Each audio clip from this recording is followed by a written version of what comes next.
किसान अपने खेतों में काम कर रहे थे। उधर पास में ही एक नदी थी, वहां से कुछ सड़ी हुई बदबू आ रही थी। उस बदबू को देखकर किसान उस नदी के पास जाते हैं और जाकर जब वहां से देखते हैं तो वो अंदाजा लगा रहे थे कि इसमें कुछ ना कुछ ऐसी चीज है जिससे बदबू आ रही है। लेकिन कुछ लोग मिलके बोले कि सर हो सकता है कि इसके अंदर लाश हो।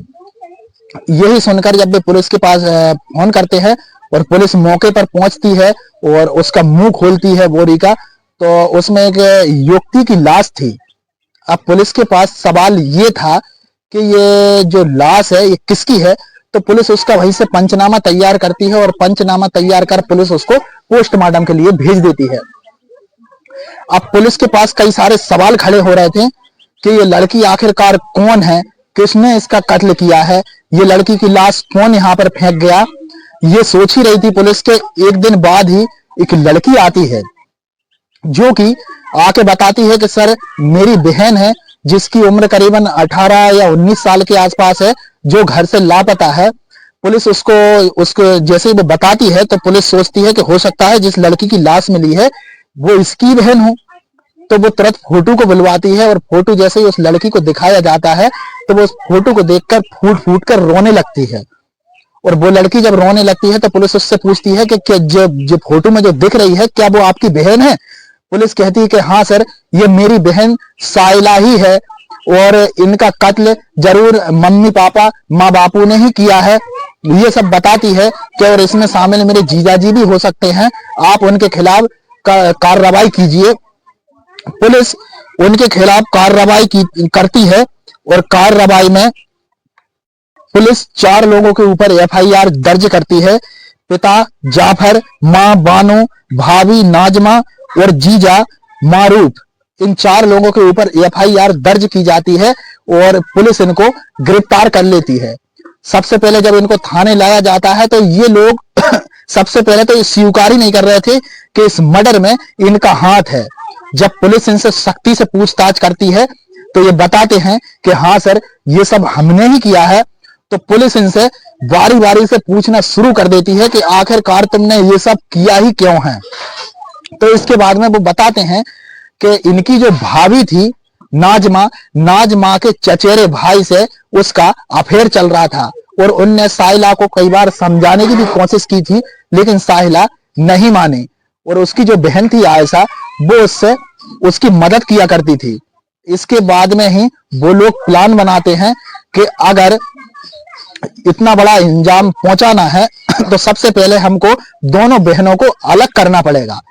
तो जो आयशा होती है उससे उसकी माँ कहती है कि तुम एक काम करो, मेरी सहेली की यहाँ पे शादी है और तुम्हें वहां पर चलना होगा। बेटी मना करती है लेकिन जब माँ जिद करने लगती है तो जिद की आंखें वो भी झुक जाती है और जाने के लिए तैयार हो जाती है। अब इसके बाद में शादी में जाने के बाद में वह कहती है कि आप तुम एक काम करो, तुम यहीं रुक जाओ, हमें किसी कारण से घर जाना पड़ेगा। और उसका जो जीजा होता है वो घर पे पहले से ही मौजूद होता है और जो भाभी होती है वो भी पहले से ही मौजूद होती है। इसके बाद में माँ वापस लौट के आती है और साइला को समझाने की कोशिश करते हैं कि तुम एक काम करो, जो भी तुम्हारा रिश्ता चल रहा है इसको तुम जल्द से जल्द खत्म कर दो।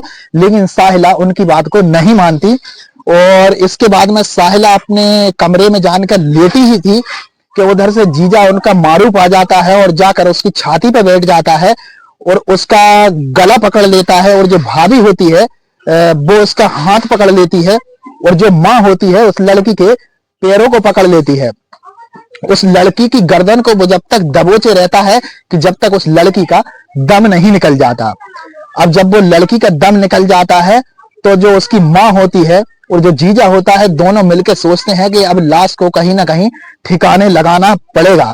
इसके बाद में दोनों मिलकर एक बोरा लेके आते हैं, लाश को बोरा के अंदर पैक करते हैं।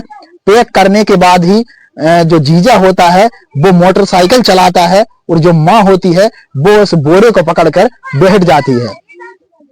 अब इसके बाद में जैसे ही करीबन उनके गांव से 20 किलोमीटर की दूरी पर एक नदी बहती है और वो उस नदी में उस लाश को फेंक देते हैं।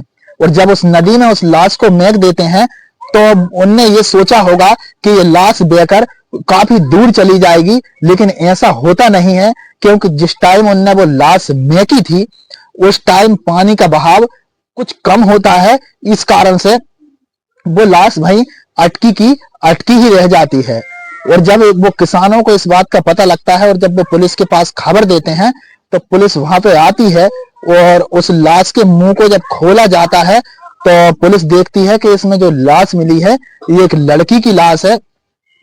और पुलिस उस पे पंचनामा कर उसको पोस्टमार्टम के लिए भेज दिया जाता है। लेकिन अब पुलिस छानबीन कर रही थी कि ये लाश आखिर किसकी है। तो जब वो आ रहा था कि एक दिन ही बीतता है, इसके बाद में एक लड़की आती है रोती हुई, बहुत परेशान थी और पुलिस से आकर कहती है कि सर मेरी बहन लापता है, आप उसे जल्द से जल्द ढूंढ दीजिए। तो पुलिस उसे सुनती है कि आखिर ये लड़की क्या कह रही है और उससे कहते हैं कि तुम्हारी जो बहन गुम हुई है उसकी उम्र लगभग कितनी होगी। तो वो लड़की कहती है कि मेरी बहन की उम्र लगभग 18 से 19 साल के आसपास है। और इतना कहने के बाद में पुलिस वाले समझ जाते हैं और एक फोटो लाते हैं और फोटो लाकर जैसे ही उस लड़की को दिखाया जाता है तो वो समझ जाती है कि हाँ ये मेरी बहन ही है और फूट फूट कर रोने लगती है। इसके बाद में पुलिस ने उन चारों के ऊपर चार्जशीट लगाई और इसके बाद में उनके ऊपर केस बना दिया, उन्हें जेल भेज दिया गया है। और जो आयशा ने जो शक्ति दिखाई है वो बहुत ही अच्छी है, लेकिन इस कहानी ने पूरे शहर को शर्मसार कर दिया। लोग सोचने पर मजबूर हो गए कि आखिर सगे माँ बाप ही अपनी सगी औलाद को कैसे मौत के घाट उतार सकते हैं। इस पूरी घटनाक्रम को सुनाना किसी के दिल को ठेस पहुंचाना नहीं है, बल्कि आपको जागरूक करना है। आप लोग सुरक्षित रहें। जय हिंद, जय भारत।